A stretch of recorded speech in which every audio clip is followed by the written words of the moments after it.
Hello, statisticians. We have just finished section 2-3, and so I wanted to do a quick review for the quiz that's tomorrow or day after tomorrow, depending on when you watch this video.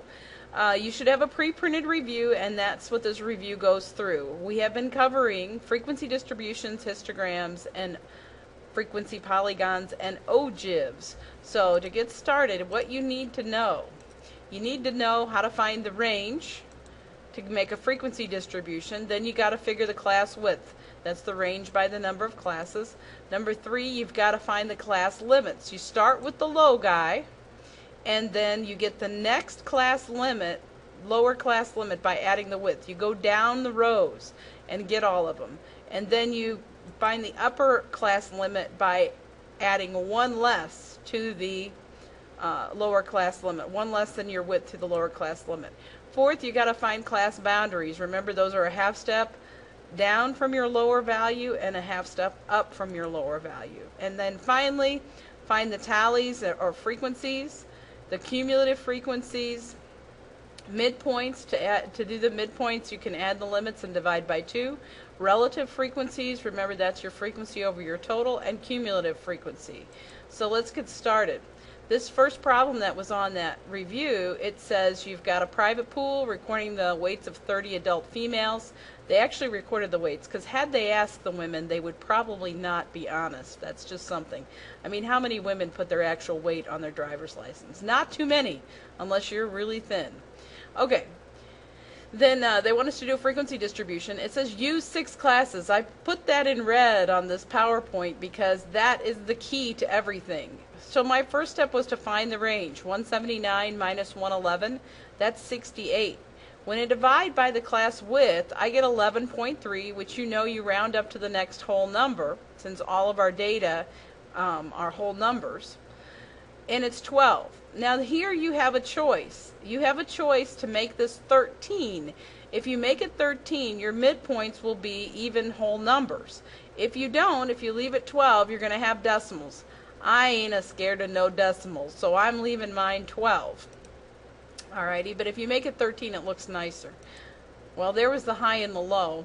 I guess I should have done that clickety-click.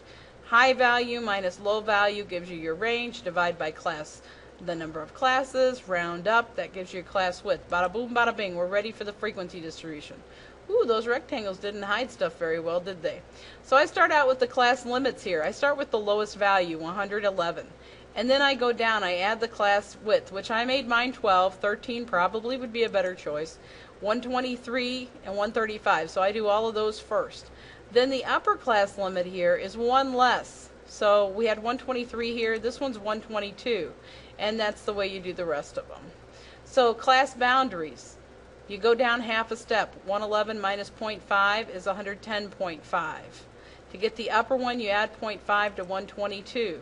And you just keep going in that fashion. The nice thing is, once you get the first one, the 122.5, the next row, it's repeated. And then you just follow it through. So there's those. Midpoints. Add either the class limits and divide by 2 or the boundaries and divide by 2. So here's what I got for my midpoints. So you fill those in. Then you look at your data and you tally it up. So you see how many data values fall within these boundaries, and you put a little mark. So I'm hoping you know how to do the tally portion. Frequency is just transmitting the tally into a number. So you get 4, 4, and the rest of them. To get cumulative frequency, and by the way, we've got 30. This is also a double check that you did your tallies right and that you got all your data values counted. So we start off with 4. Then we add 4 and 4 to get the next one, 8 and 5, 13, and so on, all the way down, and you should end up with 30, and that's what you've got. To get relative frequency, you divide your frequency by the total. So 4 divided by 30 gives us 0.13. You do that for each of the following ones, and these should all add up to 1, as in 100%.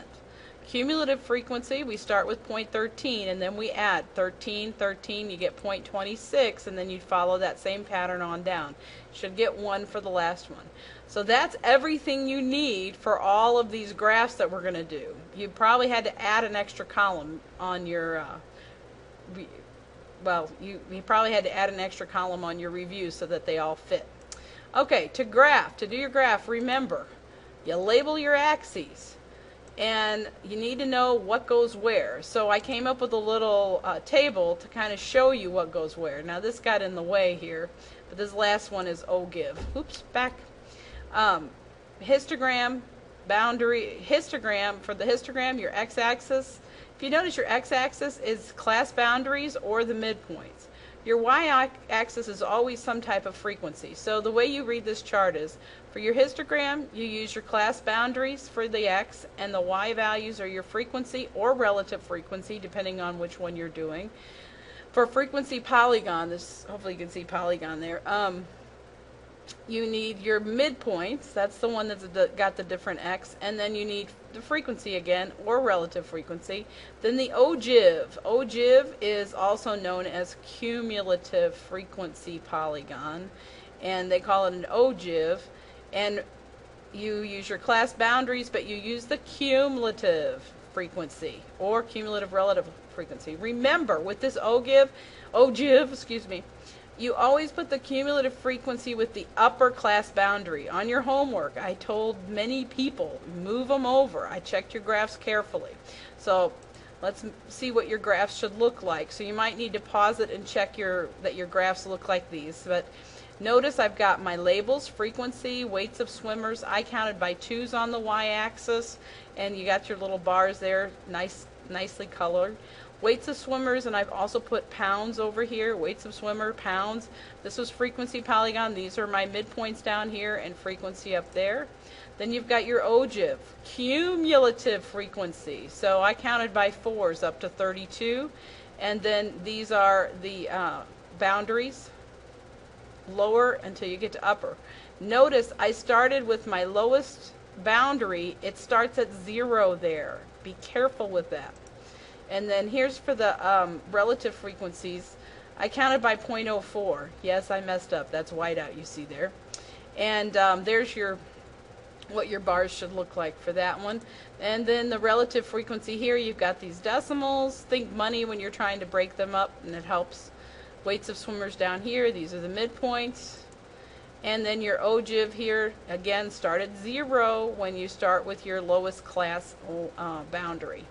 And that's it. Good luck, and I hope this helped kind of recap everything we did in 2.1 to 2.3.